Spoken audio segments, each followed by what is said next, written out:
Hello, world history students. This is Mrs. Politsky, and I have your notes for Chapter 31, Section 3 Cold War Conflicts. And we're going to talk a little bit about really the war in Vietnam here.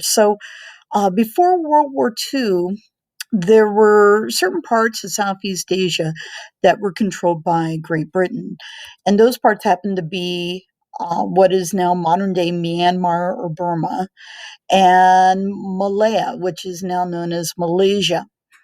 Next door was an area known as French Indochina. And the French had had control over this area really at the beginning of the 1940s until the Japanese invaded this area, kind of leading into the American involvement in World War II with the attack on Pearl Harbor. So during the 1940s, many of the people who were living in French Indochina were fighting the Japanese, but also were hoping that because of their willingness to fight back those invaders, that at some point in time they would be given their opportunity to have their independence. So we need to talk a little bit about these causes of the Vietnam War. Vietnam, for the most part, was divided after the defeat of the French in the year 1954. Shortly after World War II ends, the French wanted to reestablish their colony that was French Indochina. And so they brought in troops, which eventually ended up having to fight a group of people known as the Viet Minh.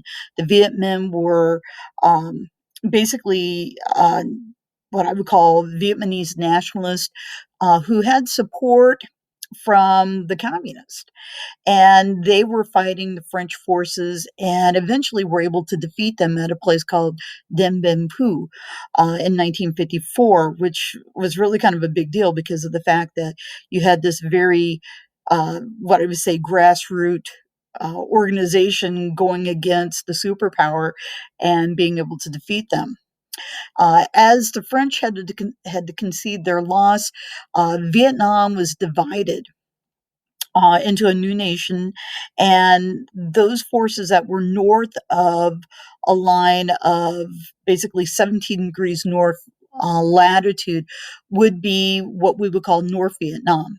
And anybody who lived south of 17 degrees latitude would basically be South Vietnam. The North would have leanings towards communist China, and the South would have basically a pro democracy form of government that would be supported by a lot of the, what I would say, some of the old European powers and the United States. Anyway, the United States. This period of time was in the height of the Cold War, and they certainly feared the spread of communism. Just knowing that 1954, we had just kind of come to terms with some type of what I would say armistice to end the Korean War, and we were concerned about communism spreading into other regions, and hence Vietnam becomes a concern of ours. Along that line, you had a group of South Vietnamese who were supporting North Vietnamese militants known as the Viet Cong. They were joined by the North Vietnamese to defeat South Vietnamese fighters who were what I would call the pro-democracy fighters. So the belief that if Vietnam fell to communism, other Southeast Asian nations would quickly follow as well is something known as the domino theory. Domino theory was a kind of a, I guess you could say, an idea that was coined during the height of the Cold War among many individuals who were probably within the United States State Department who were concerned about the spread of communism, and hence they kind of labeled it. Um, so, needless to say, during the 1950s, the United States was sending military advisors to kind of assist the South Vietnamese government in their fight against the North. But come 1964, tensions were really getting tight, and there was an event known as the Gulf of Tonkin. situation. And what ends up happening is an American destroyer known as the Maddox was supposedly threatened by North Vietnamese communist forces, and as a result, uh, retaliated. And this basically culminated with the president at the time, President Lyndon B. Johnson, issuing the Gulf of Tonkin Resolution. And this resolution basically served to escalate United States involvement in Vietnam. Basically said that the United States, without a declaration of war, could send American troops into South Vietnam to protect this region, and without a time frame, meaning that it could be indefinite. And this basically was coupled with a draft that took place during this period of time. So there was a lot of young people who were being called up to military service with the purpose of serving primarily within this war. Anyway, the United States supported the South Vietnamese government with the hopes of keeping it from being taken over by the North Vietnamese and therefore becoming a communist state. Just so you know, the leader of North Vietnam is the man that you see pictured in the middle. His name is Ho Chi Minh. Ho Chi Minh was kind of an old man at this period of time. He had actually been um, one of those individuals who kind of saw the beginnings of communism on a global perspective. In roughly 1917, he was actually in Russia when the Russian Revolution began, and you saw the rise of Vladimir Lenin and the Marxist and such. And he kind of was watching and learning during that period of time. And eventually he brings those ideas back to French Indochina. And during the 1930s and 40s, was kind of building up basically a group of people who were kind of loyal to him and followers of his political ideology. By the time we get to the 1960s, he's the man. He's the guy that a lot of people are fighting for. And what's interesting is before the Vietnam War is going to end, he's going to die. And yet he becomes kind of the poster child, if you want to call him a child, for communism in Vietnam. Okay, not all Vietnamese were happy about the United States bringing in troops and supplies and such. As a matter of fact, there was a group of Buddhist monks, really kind of leading into those days right before the Gulf of Tonkin Resolution, that were very, very upset and were doing some really odd political demonstrations.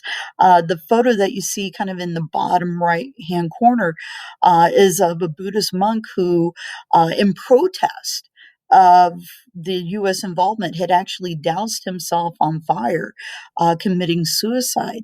So, things were getting really kind of weird in this part of the world. And certainly there were obviously some people who were not happy with our involvement. So, in number 6, the U.S. involvement in South Vietnam caused the North Vietnamese and the Viet Cong being those southern Vietnamese who supported the communist government of the North, to change their strategy. And instead of pressing for a quick victory, Viet Cong focused on basically outlasting their enemies. In other words, rather than trying to have these, all out battles, is to basically conduct a guerrilla war. In other words, kind of hitting a target and then rapidly retreating and disappearing. What I think is interesting is if you go back in American history, you're going to see something very similar to this tactic being used by the Revolutionary Army, kind of circa 1775, 1776, here in what would become the United States, when we were fighting at that time the world's biggest superpower, Great Britain. Anyway, in 1968, a military offensive known as the Tet Offensive occurred on the Vietnamese New Year known as Tet. That is kind of like Chinese New Year. It's a period of time when a lot of people are visiting relatives and partying and giving gifts and all this kind of fun stuff. And it was believed by military strategists that during this celebratory time period that there wouldn't be really any military actions happening because people would be too busy partying. But what ends up happening is the Viet Cong attack numerous targets in South Vietnam with the hopes of maybe throwing the United States off and maybe some of the South Vietnamese off for their timing for the attack. The man that you see in the middle, this is actually a Pulitzer Prize photo.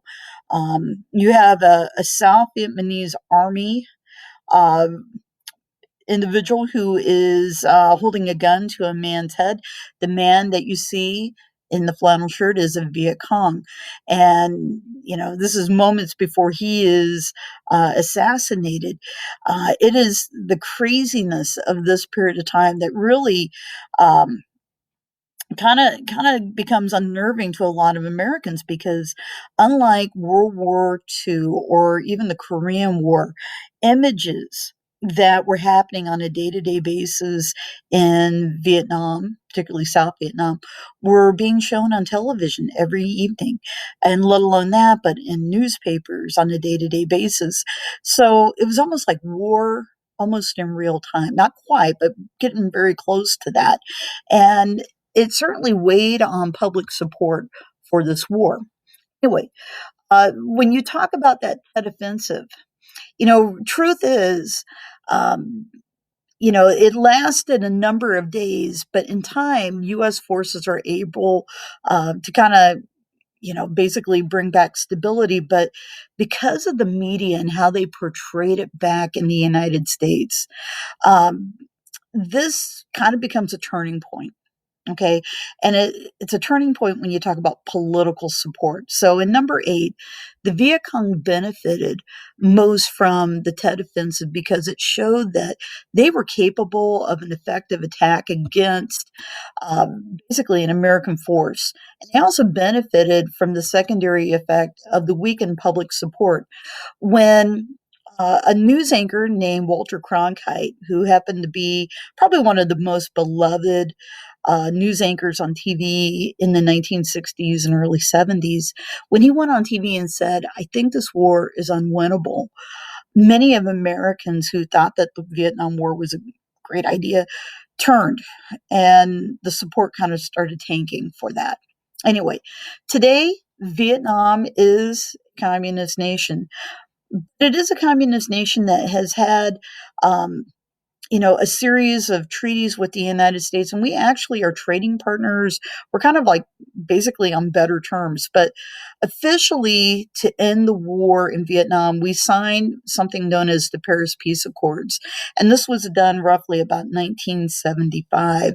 But when you talk about uh, the current terms, we really didn't have formal trade relations and a kind of an ability to openly travel to Vietnam until roughly 1997. So, thank you very much.